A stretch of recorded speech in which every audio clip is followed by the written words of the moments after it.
Hi, I'm Dale. Thanks for joining in. In our time together, we're going to talk about money. Now, whether or not people will admit it, money is a very important part of our lives because where we spend it defines what's important to us. Now, the financial principles that I'm going to give you, if you follow them, will change your life forever. The question is, what kind of life do you want?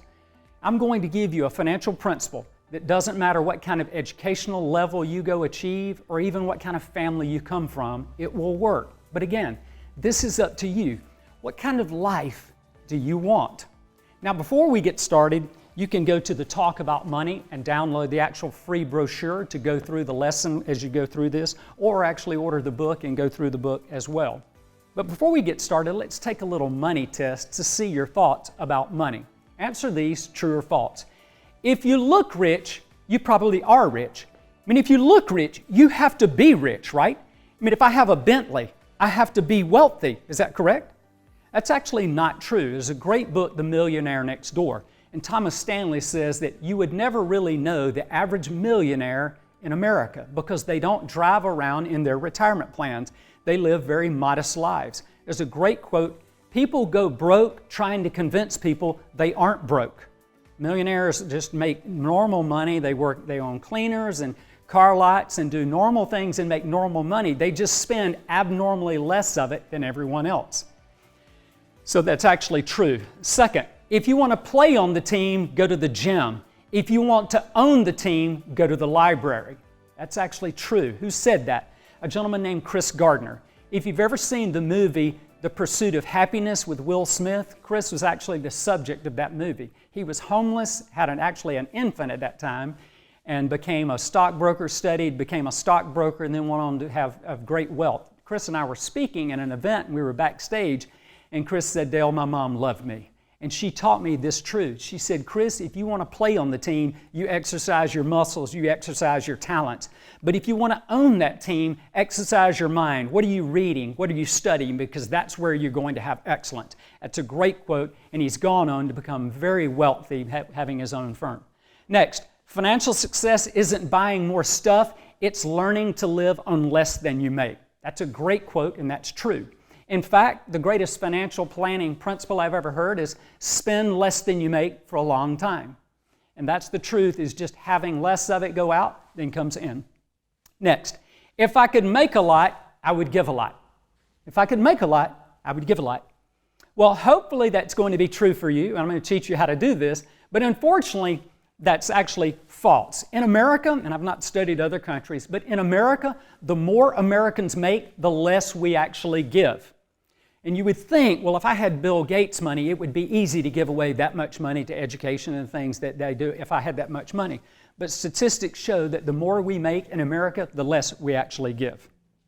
Next, money makes a good person better and a bad person worse. I love this quote. Who said this? You probably love his chicken sandwiches, not Colonel Sanders, but Truett Cathy of Chick-fil-A said money makes a good person better and a bad person worse. That's true. Money is the great magnifier. It magnifies what you already are, what's inside of you. For example, if you are a giver, if you have a giving spirit, and you have a servant leadership personality, and you like doing for others, and you make more money, you are going to use that money to do more for others. If you're a taker in life, and you want more, and you want to keep more, and get more, and hoard more, and you make more money, you're going to use that money, unfortunately, to take more from others. So that is true. Next, I love this one. Most Americans are rich. True or false? I hear some truths and I hear some false. It's actually both of you. It's a trick question. It's actually both true and false. Now, Americans, from an international perspective, Americans are obscenely wealthy, incredibly wealthy. If you went to some of the places in Kenya where we go work, you went to these inner remote villages of Kenya, and most Americans walk in these villages and they see how you're dressed and they talk to you, even if you're a young adult and you have a part-time job, and they asked you how much you made in that part-time job, they couldn't believe the amount of money that you actually make. Now, that's from an international perspective. Gallup did a study and found that the average per capita household in the world was $8 per day. So when people talk about the American dream, that's what they're talking about. Americans are incredibly wealthy from an international perspective. Now, from a national perspective, we're not doing so well. Let's look at the average American family. What do we look like financially? Here's what the average family looks like. Most American families, almost half of American families, cannot afford a $400 emergency expense. So if something went wrong with a car or a medical emergency or something happened, many American families couldn't cover those bills. The average household debt, not counting the mortgage, not counting the loan that's on a house, average households in the country have about $38,000 in debt. What kind of debt could that be? Things like credit cards, some of you student loans, if you're a student, car loans, right? Car loans. So the average household debt, not counting the mortgage or the loan on the house, is about $38,000 per household. Next, the median household income, both spouses, household income is about $67,000. I saw an incredible statistic the other day that if you made $34,000 per year, that places you in the top 1% of income earners in the world. So Americans, even though that's $67,000, back to what I said earlier, we are very wealthy people. The average family, $67,000 household. And the average net worth of an average American family is about $97,000. Net worth means you take what you own, the value of what you own, cars, homes, and then you subtract out what you owe on that, and it's about $97,000. And hopefully as you grow, that net worth, which you actually own, grows each year. And most Americans are about 2 weeks away from bankruptcy without a paycheck. So if something happened and you couldn't get your paycheck for a while, most American families would have to file bankruptcy. That's why the stimulus checks during COVID from the government were so important, because work went away and paychecks stopped, and those stimulus checks were so important for Americans. Now, so what am I going to talk to you about in our time together in the next few minutes? I'm going to give you the single greatest, this says financial decision you'll ever make in your life. I'm going to say it's the single greatest life decision you will ever make in your life. And I say life decision because this, and it has to deal with money. And here's why I say that. Because you could say that the person that I choose to marry is maybe my single greatest life decision that I'll ever make. I would say while that is important, if we don't get money right, half of our marriages are gone. And many of the other marriages that make it aren't as great as they could be because of the weight and stress of money. And I'm going to give you one principle.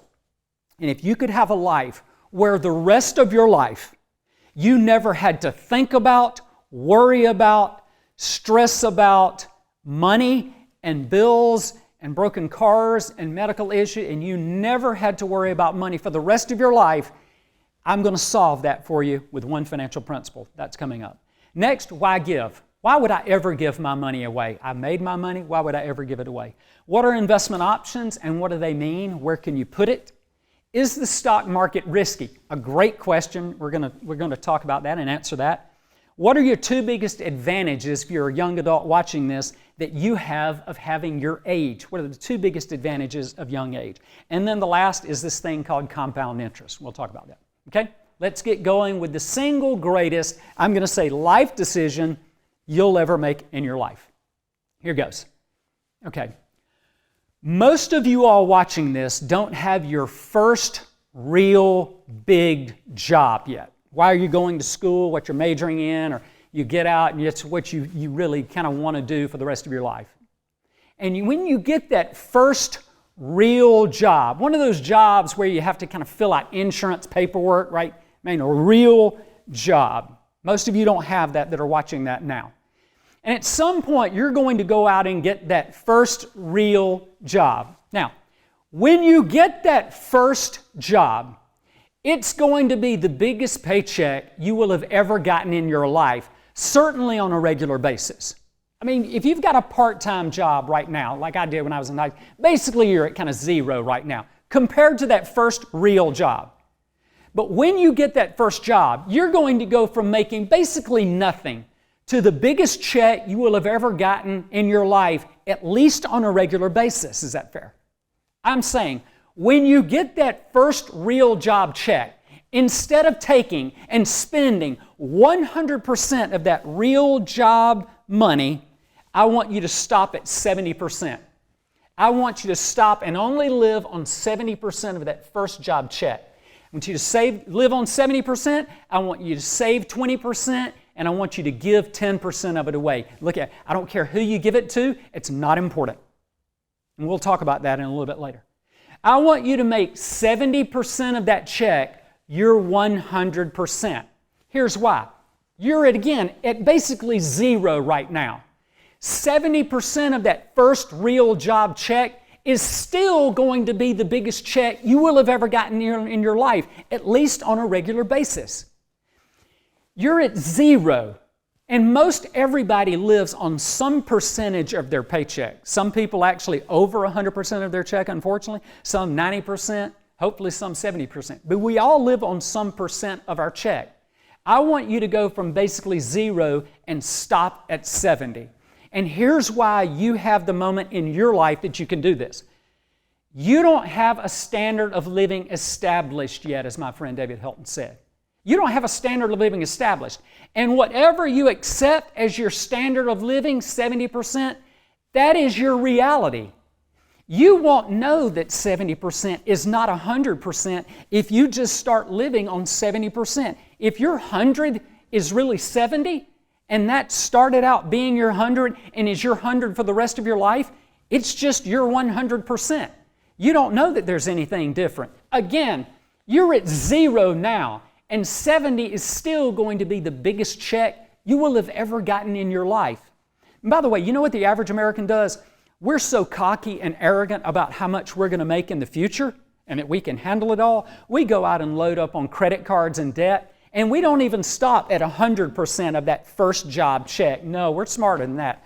We get credit and blow through that and live on about 105% of that first job check. But not y'all. You're smarter than that. Now, here's the most important thing I'll say in our time together. You have one shot to get this done. Because if you take 3 of those first job paychecks, that real job paycheck, if you take 3 of them, spending all 100% of that check, you will never back down to 70. It's over. You will have put your expenses up to that 100% level, and you will never be able, don't say you will never be able to, you could, but you will never back down to 70%. It's over. And you will live life like most of America, which is broke, stressed, angry, and anxious because of the weight of money. And one moment in your life changes everything. One decision that's hopefully ahead of you changes everything. So Dale, what would my life look like if I actually lived on 70 and saved 20 and gave 10% away? I'm glad you asked that question. Well, let's go to an example and look at this. I'm going to start you out of college or out of high school with a $36,000 starting pay in that first real job. And that's within the range of most of you who are going to be watching this, probably all of you are going to be watching this, $36,000. That's a normal starting salary in the United States. Whether you work at UPS, at a warehouse, you teach, a doctor, that's going to be a normal starting salary within range of everybody. And I'm going to, if you'll follow me this in your brochure, let's follow this. Here's your age. Here's $36,000. I'm going to give you some raises every year. Hopefully your company is a successful company and pass raises on to you each year. So that's why your annual salary grows. So this $36,000 on a monthly salary would be $3,000 on a monthly basis. You're only going to stop at 70% of that check. So $2,100 is 70% of $3,000. You see that? You're going to be saving 20% of that $3,000 or $600 a month. You're going to be starting out your first career job, your real job, saving and investing $600 a month, more than the average American family in this country by far. You're going to be saving $600 a month. Each year, and that would be $7,200 in that year. If you go over to the investment balance, adding the yearly investment every year and adding it all, totaling it together. And then the last column is your annual giving. $36,000, 10% of $36,000 is $3,600 in that first year. In fact, that first month, you're going to have $300 you've got to go out and give away. Let me tell you, it's hard to go out and just give away $300, but it'll change your life. We're going to talk about that later. So if you go through this, living on 70%, saving 20%, investing, and giving 10% away, at the end of your working life, when you're ready to retire on Social Security, at the end of your working life, you will have given away $437,000 given away and have $5.2 million from one decision in your life on a $36,000 salary. And by the way, this principle, this example, doesn't care what kind of family you came from. It's a principle. Principles don't care. This principle doesn't care what education level you go on and get, whether you went to Ivy League, whether you even graduated from high school, it doesn't care. It's a principle, and principles don't care. This principle doesn't care what race, faith, national origin you are. It's a principle, and principles don't care. That's $5.2 million from one decision. Now, well, Dale, I may not make $36,000 coming out of high school. Well, let's start you with a $12,000 salary coming out of high school or college on your first job.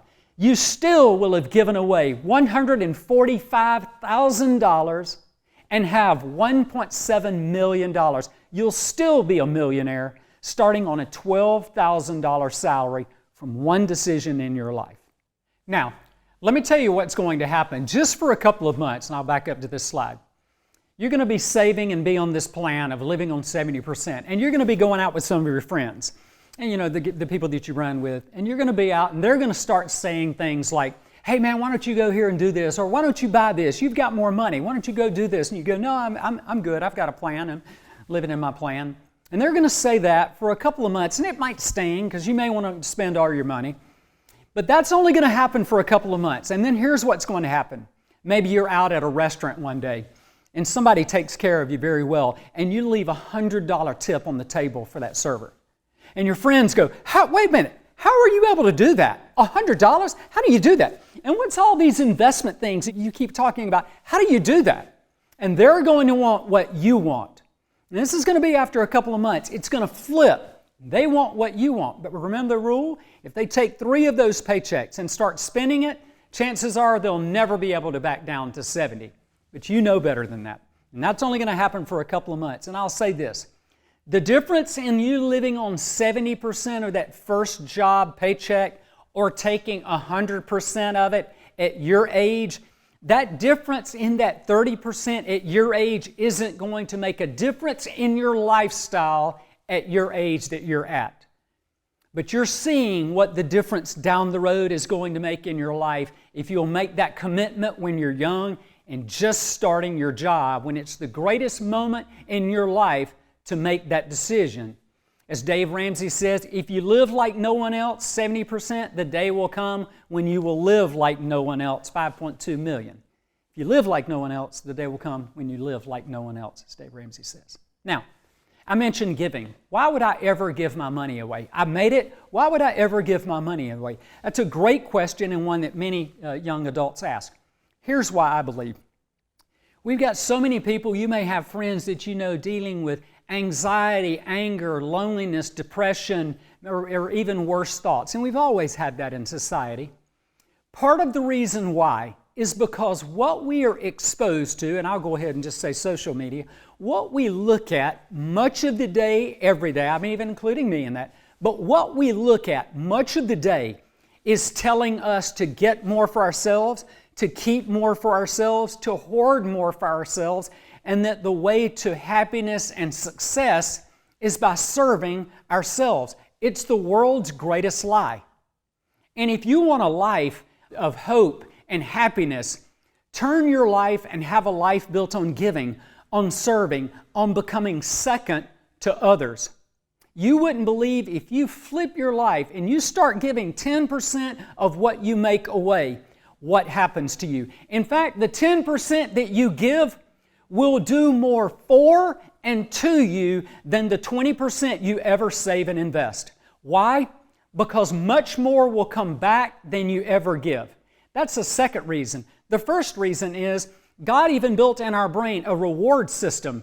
Dopamine, oxytocin, serotonin, endorphins, chemicals that get released in our brain that actually reward us when we do good things. If you've ever been to a service project and you've worked on a house or cut grass for someone or even opening a door open for someone, there's a moment that gives you a great feeling. You've felt this before when you do something good for others. That's the greatest feelings that you can have. And what if you built your entire life around a life of giving and serving? Here's another side reason: much more will come back than you ever give out. It's the law of reciprocity, as John Maxwell says.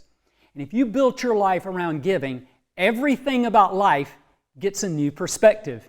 Why? Because the world rewards people who are givers. George Jenkins actually founded Publix. I love Publix grocery stores.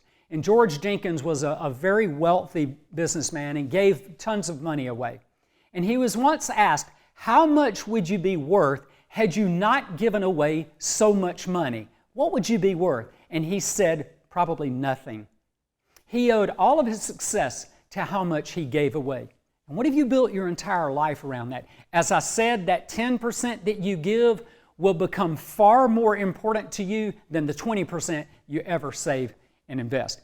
It's impossible to feel hopeless when you're giving hope. It's one of the great things about giving.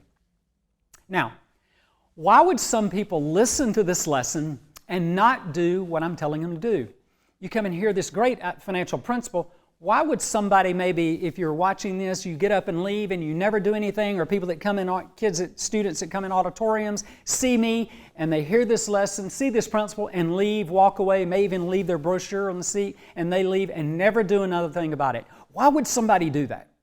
I hate to see that. I don't know why. I hate to see that because I've realized they have just chosen to live the rest of their life like most of America, which is broke, stressed, anxious, and angry because of the weight of money.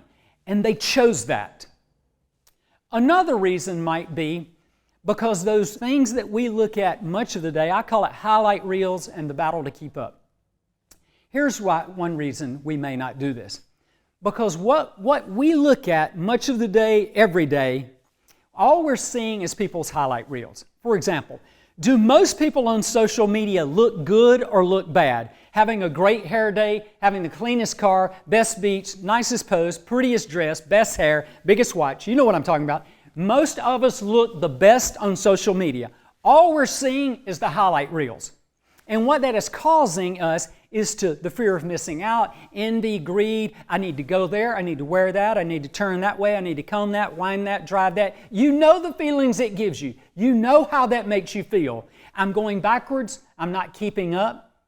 This is ruining us financially, relationally, emotionally. In many ways, it's ruining us because of the highlight reels. But here's the thing. That's not the truth. What you're seeing is not actually reality. Here's an example. Have you ever seen a great trailer for a movie? A great trailer for a movie, and you go see the movie, and it's terrible. It's because all you saw was the best, and it wasn't true. You got played. It wasn't true. That's what social media is. It's not the truth. People's lives aren't that great. And as long as you realize that and kind of temper what you're looking at with that expectation, it doesn't cause you to have to keep up. And this 70-20-10 principle, though, will take care of that for you for the rest of your life. You don't have to worry about that. The next reason somebody might not do this principle is what I call stranger danger. Not what you're thinking, but stranger danger. And that's actually seeing yourself 30 years into the future. Why would we not do things today that I know I should do that are better for me? Whether it's eating, whether it's saving money, relationally, but I know I should do something today, but maybe the results of that are so far off, I don't really care about it, right? It's called stranger danger. Here's an example. If you're a young adult, you picturing yourself 40 years, 30 years into the future, I mean, that retirement thing that this guy's talking about, look, that retirement thing is way down the road, and it's hardly ever I'll worry about that down the road. If you're an adult looking at this, it comes fast, doesn't it? It comes fast. But part of the reason is you picturing yourself 30 years down the road at my age is as foreign and random to you as passing a random stranger on a sidewalk. We don't care about ourselves 30 years into the future. Here's an example. Why would anyone ever smoke a cigarette? Ever smoke a cigarette? You are probably going to die a horrible death, but 30 years in the future. And I don't care about me 30 years in the future. I call this future self syndrome. This is actually a financial thing that we actually study, is why do people put off things we know we should do? It's because the result of it is so far off into the future. But you're going to solve that today with your one make 70 or 100 plan, one decision. Next is what I call the boring zone, and it's the first years of saving. Here's what the boring zone means. The boring zone, when you start saving and investing, many of you are going to get that first job, and you're going to statistically have about 8 to 10 different jobs in your life. You're not going to usually stay at one place for 30 years like many people did in the past. You're going to move around. When you go to some of these jobs, they're going to have what are called 401ks, which is a savings plan that brings money out of your paycheck even before taxes, which allows you to put more in, and it allows you to invest those monies out of each paycheck in stocks and mutual funds and things like that. And each of these places you go may give you that opportunity to save each month. Now, what's going to happen is when you start saving this money, it's not going to look like it's doing very much in these first years. And you're going to start getting frustrated. This guy said my money was going to start really taking off and doing something. And I've been doing this for 2 years and I've only got $3,000 or $4,000 in my investments. And why isn't it doing more? I'm getting bored. This is boring. It's not doing a lot. You have to trust the numbers. You have to trust this because it's coming. You have to get through these boring years. This is what the wealthy have figured out. Just keep saving and investing because they know what's coming, because it's growing and growing. And what many of those young people do, when they leave that one job that you have and maybe go to a second job, and they give you that opportunity to save, and you look at this balance that you have, $1,000, $2,000, and you go, this isn't doing anything. I want it to go faster. I'm just going to take this money because it's not a lot of money. I'm going to take it and I'm going to spend it. You have to trust what's coming. And you have to take that money and roll it to the new company or put it in your own investment accounts we're going to talk about. You have to save and keep that money. Don't get frustrated and spend it because here's what's coming. Because as it grows, and when you get through these boring years, you're going to realize down the road, all of a sudden your money is starting to grow and grow and grow, and then it takes off. This is called compounding, what we're going to talk about later. And if you actually look in your chart and you look at age 37 and you look at the amount that the account's growing, it's starting to grow more than the $36,000 that you started out even making. There's going to be a day when you look at your account statements and you sit there and you go, our account grew over $100,000 this year. You just have to trust that this is coming. It's just what the wealthy have figured out. They just leave the money alone and let it grow. But you're smarter than that. You've got to get through these boring years and know that exciting years are coming later. It's a fascinating thing to study, but you have to just leave that money alone. And last is just lack of knowledge. Maybe you just haven't, people haven't been to something like this or watched something like this, and they just don't know these principles. Maybe that's why they wouldn't do this. But you're smarter than that. You're going to do this. Now, Dale, you said to save and invest 20% of that check. Well, where should I put that money? It's a great question. You may be thinking that. Well, let's go through a quick financial planning course, if you will. Most investments are some combination of cash, bonds, stocks, and real estate. Those are kind of the four main places that money can go, either in cash, bonds, stocks, or real estate. Most things are a combination of those four things. Well, let's talk about them. Cash are things like checking and savings accounts, okay? A checking account at a bank, a savings account, maybe a CD or a credit union. It's very short-term type accounts where you can get your money quickly, but it pays almost no interest on your money. You don't get any real return, and so long-term you wouldn't want to have a lot of money in those places, but it's a great place for emergency money. Say if your car broke down, you had a flat tire, or you wanted to buy something, instead of having to put money on credit cards, you keep that money in cash accounts, okay? That's where your emergency money starts. Bonds, I won't spend a lot of time on this, but bonds are like a loan. Think of it as like a loan to a company. Let's say you're older and you're a retiree and you want more safety, but you don't want to get almost nothing on it like a bank will pay you. So you could go to a stockbroker, and let's say you have $10,000 and you want to buy a bond from, say, Coca-Cola. So you get your stockbroker to buy a Coca-Cola bond, and basically what you've done is taken that $10,000 and loaned it, in this example, to Coca-Cola.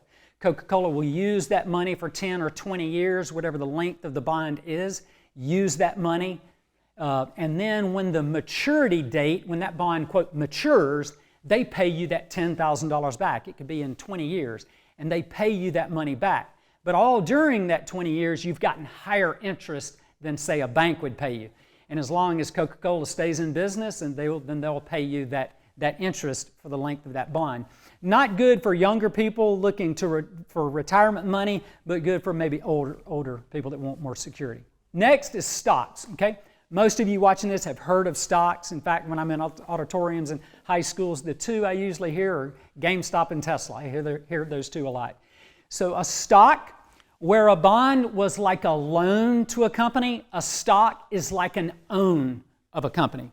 For example, if you owned a share of Tesla stock, okay, then you and Elon Musk both co-own Tesla, right? Now, he has just a little bit more of Tesla than you do, just a little bit more.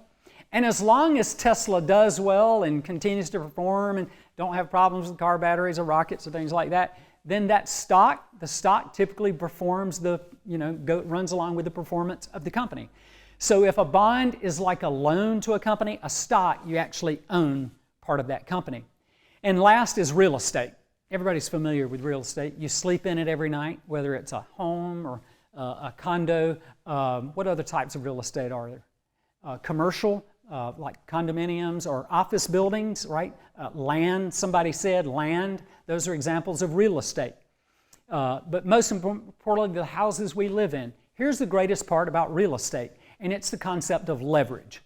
Leverage, you can think of a stick on a rock and lifting. Leverage is getting a large amount of output from a small amount of labor, like putting something and lifting a large amount from a small amount of effort. Here's the concept of real estate leverage. Let's say you wanted to buy a new house, and just for numbers, that house was $100,000. So you go buy your new house for $100,000. And to get that $100,000 house, you only have to pay down maybe $5,000 or $10,000 down payment to get that house valued at $100,000, right? Now, in a couple of years, let's say you get ready to sell that house, you want another investment or you want to roll it into something else, and the market has gone up, and that house is now worth $120,000. And you sell that house. Well, you made a $20,000 profit, but you only had to put down $10,000 in that example to make a $20,000 profit. That's a 200% rate of return. It's hard to find that anywhere else because you're getting the growth of your down payment on the whole leveraged value of the total amount of the property. That's one of the greatest concepts of real estate, is the concept of leverage. By the way, the two places that most wealth is created in the world are stocks and real estate. That's where more wealth is created, certainly not in cash type accounts or in bonds. Most is created in stocks and real estate. Now, I've explained what those things are, but that's not where you're going to start your saving and investing. Where you're going to start that is in what's called a mutual fund. So let me explain what a mutual fund is. So let's say today you have $50 you want to invest, and in a couple of months you have another $100, or maybe this guy wants to invest $400 a month, he's $1,000 a month, she's $700 a month. But different people want to invest and just send money to investments on a normal basis. And they don't know where to save and invest. So a mutual fund, imagine it's kind of like a bucket. And all of these different investors send money to the mutual fund. And the mutual fund has all this money come into it, and there are investment managers, and they're usually in New York and went to great schools and studied things like finance and accounting, and these are brilliant investment managers. And all these investment managers are doing is analyzing the stocks or bonds, if that's what kind of mutual fund, but the stocks of different companies that they're going to have to invest all this money that comes into their mutual fund. So let's say you send $25 every month or $100 every paycheck or whatever. You send it to your mutual fund, and these investment managers basically are looking for hundreds of different companies of where to invest all this money that comes in. In fact, one of the mutual funds that my children invest in, when I looked the other day, it had 537 different companies that it was spreading the money out and investing in their stocks, and that changes every day. Companies like, when I looked at theirs, some of the top companies were Amazon, Facebook, Tesla, Zoom, okay? So what you're able to do as a starting investor, and what I like about mutual funds, it is a way for a starting investor to take very small dollar amounts and send it to be professionally managed. I mean, these investment advisors are studying the financials of companies every day. They're talking to CEOs, CFOs. They're walking through factories, looking at inventories, and they know things that are going to happen far faster than the public does. Here's another reason. When COVID hit, do you remember what happened to certain companies' stocks, such as airlines and cruise ships? Remember what happened during COVID when COVID hit? What the stock prices of two different industries, airlines and cruise lines. Remember what happened? How the stocks went down. Now they've come back. But what if all of my money, I thought I was smart and I loved Delta Airlines or Carnival cruise ships, and I put all of my money. You see what can happen. It can be risky. But if those were 3 stocks out of hundreds of others, you see, it's what's called diversification in financial planning. You are diversifying smaller dollar amounts over hundreds of different companies. Let's look at the other side of that. When COVID world hit, what happened to a company called Amazon? What happened to a company called Zoom? You see where this is going. So as I mentioned, stocks are where, and real estate are where more money is made. So in a stock mutual fund, it is a way for you to take smaller dollar amounts and invest in hundreds of different companies instead of having to choose 1 or 2 and hoping those do well, when the investment advisors have far more information than we do, far faster and more efficiently. Now, I mentioned earlier, is the stock market risky? So answer that question, is the stock market risky? I would venture to guess most of you probably said yes, because that's what we have heard all of our lives. But it's actually, if some of you said no, good job, because this is another trick question. It's actually both yes and no. It just depends on time perspective. Here's what I mean. If you went back to 1926, which is basically when they started keeping good track records of the stock market, and you put $1 in 3 different places. You put it in the general stock market, you put it in bank-type investments, and then you just put it under your mattress and did nothing with it, or in a cookie jar. You just put it in a cookie jar and left it alone, did nothing with it. What would happen today? Well, if you go back and you look today, that $1 invested in the S&P 500 or the stock market in general, that $1, according to this chart, would be worth over $56,000 today, starting in 1926. In bank-type investments, that $1 would be worth $22. And if you put it in a jar or under your mattress, that $1 would have to be worth $16. Why would it have to be worth that? Because the general rise in prices, which is called what? Inflation. For example, in 1926, a loaf of bread was 10 cents a loaf of bread, 5 cents a loaf of bread. Today, it's over $2. So your money has to work hard just to stay ahead of the rising cost of goods and any taxes on that money. So your money has to outperform just general inflation and taxes. So in looking at this, would you not agree that the safer place to be from $16 from $22 or $56,000, the safer place to be would be in the stock market long term, Dale? It would be if you're investing long term. That's a good point. Because if you look during that time since 1926, do you see there are a lot of ups and downs? It's not up all the time, it's up and down. For example, right in here, if you put money in here, you said, Dale, I've got $10,000 that I want to save for a house down payment, and you gave me that money to invest, I put it in the stock market here, in a year, that $10,000 could be worth maybe $7,000 in a year. Wouldn't be such a good deal, would it? That's exactly right. But if you came with that $10,000 and you said, Dale, where do I put this for retirement in 30 years in the future? As you can see by this, the better place to have that money would be in the stock market. In fact, if you took the worst events in world history, events where people thought literally the world, certainly investing, was over, and you laid them over on this graph, things like the stock market crash of '29, World War II, JFK assassination, Vietnam War, stock market crash, Gulf War, September 11th, financial crisis, even COVID.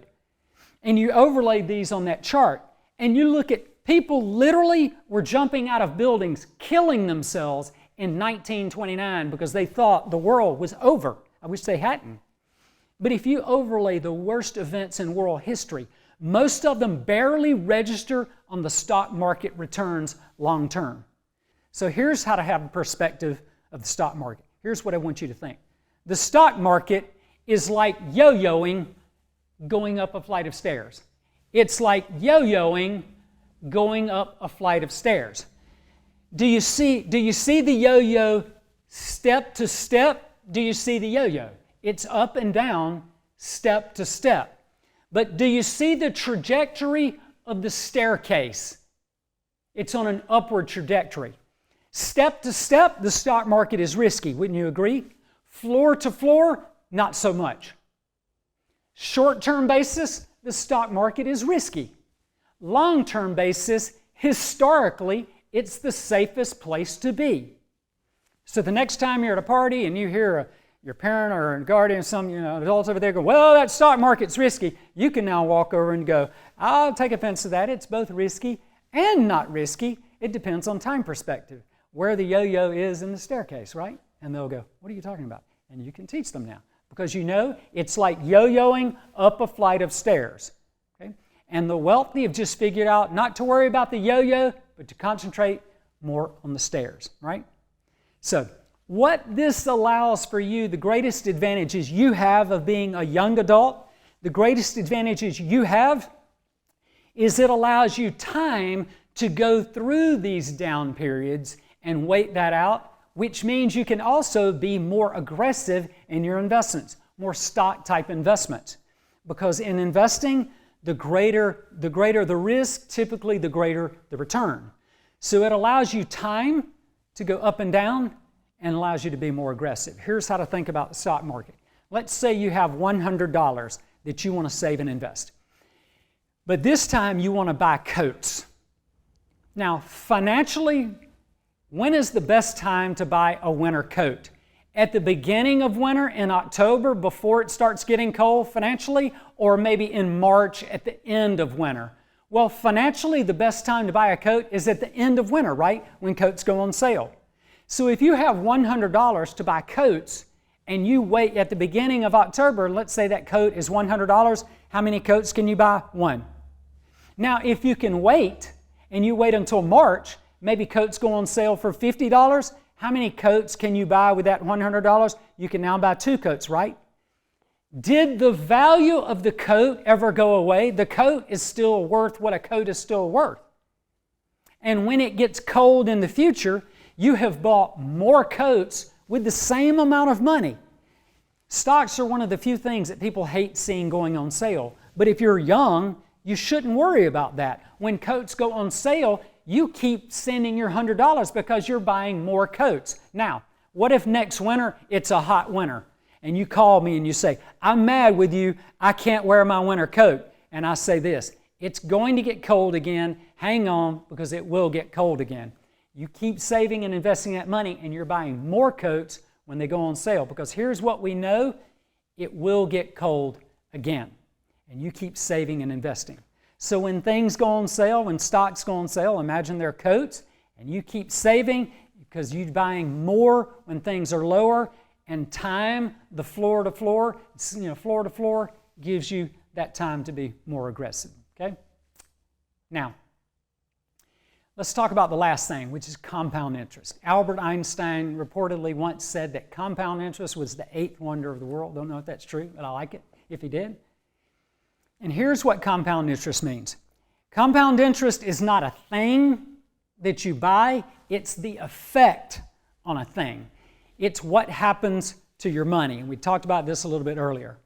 But as an example, let's explain it. And let's use 3 different employees. All 3 of these employees want to save $2,000 a year. Forget the number, just for this example, they all save the same thing, $2,000 a year. This first employee, straight out of school, starts saving their $2,000, they're young and smart, and they start saving $2,000 a year. And they save that $2,000 for some reason for 9 years, and then they stop and never put another dime in. I don't know why you would do that, and you won't do that, but they never put another dime in. They saved $2,000. At the end of their life, they will have had $369,000 in this example. Now, the second employee, I call them young and dumb. In fact, this employee paid now so that they can play later. This employee plays now and has to pay later. Here's what that means. They play for 9 years and don't invest. They go run around with their buddies and just spend all that money. Then in the 9th year, they start saving their $2,000. To have the same dollar amount as the first person who only saved for 9 years, they have to start at age 30 and save for the rest of their working life, 35 more years to have the same amount that this person only started and had to save 9 years. They saved 35 years to have the same amount. And here's why.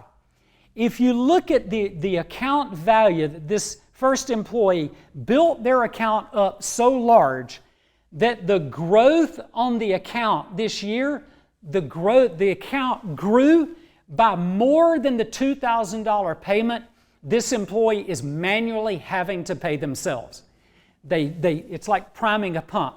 A pump may not pump water, but you have to pour water into it and get the suction starting in the well, in the pump. And then once it grabs the water, the pump starts going and the water starts coming out. You have to prime the pump first. They prime the pump by loading up their account, and then the value is so big. Remember the boring years? They got through the boring years and the fun years are coming. Compounding starts taking effect, and it's making more than they're paying itself. Compound interest just means money grows, money makes money, and the money makes more money. So as the account grows, you just leave it alone. Here's how to get compound interest on your account. Just leave the money alone, and the growth will happen on top of bigger amounts and bigger amounts and bigger amounts. And that's called compounding of interest. And the wealthy have just figured out to leave their money alone and let it grow. They get through certainly those boring years, and their accounts just take off into the future. It's nothing magical. They've just figured out to leave it alone because that's how it works. And the third employee starts saving $2,000 a year and saves the rest of their career. That's what you all will do with the Make 70 or 100 plan, is you'll start there and save for the rest of their lives, and they actually double what the first two had at $711,000. And by the way, these first 2 employees will wind up working for this third employee. I call that their future boss, and that's going to be you all, and you're actually going to own the company. I like to say that. So, in fact, John Maxwell has a great thought about this. He says, if you pay now, you can play later. But if you play now, you will pay later. And when you pay later, the price is always greater. And that's true for many things in our lives, relationships, financial, health, for example. If you play now, you have to pay later. And it's always easier to pay first and play later. Last, you can go to the talkaboutmoney.com. Our resources are there. You can actually order the book. You can get the brochure and follow along with this stuff. You can email me as well. Hit that code there. When you go to the talkaboutmoney.com, this talk is actually there, and you will land on this page. The video will be there. The lesson notes, the brochure that you printed out is there. And this Get Started is one of the most important links that you'll see in your life. Here's what that Get Started will take you to. So I've written up steps to how to get you started in saving and investing. I've got this for you, how to get you started. Now, I'm going to send you to a company called Fidelity. And by the way, I'm a certified financial planner, but I'm not a broker, so I don't make anything on these accounts. I just like Fidelity. I think They're one of the most widely recognized investment companies in the world. I like their user experience, certainly their phone app. My children invest here. But all of these links are live, so you can click on these links and they'll take you to these places. But you can go to fidelity.com, you'll land on that page. I've also got to read what are mutual funds. If you want to go read a couple of articles on what is a mutual fund that Dale was talking about, here's one from a financial planner in the country called Dave Ramsey. So there's an article, How do Mutual Funds Work? Another one from Fidelity. For tips on how to pick a mutual fund, here's one from Fidelity and Dave Ramsey, how to choose the right mutual fund. If you can't figure that out, you can choose what's called a target date mutual fund. I wouldn't really worry about what you choose today, because as you begin to save and invest money, you're going to go get your own advisor and you'll change these things in the future. The greatest thing you could do is just get started. When you're ready to start an account, click right there, get started to open your investment account. It's going to take you to the Fidelity Open an Account link. You'll put in your name, your social, and just start and answer the questions, and you'll be ready to go. I would say the fastest you can start opening your account. In fact, I would tell you to go ahead and load, if you're going to use Fidelity, I don't care, by the way, who you use, Charles Schwab, Vanguard, T. Rowe Price, whoever you want to use, I don't care.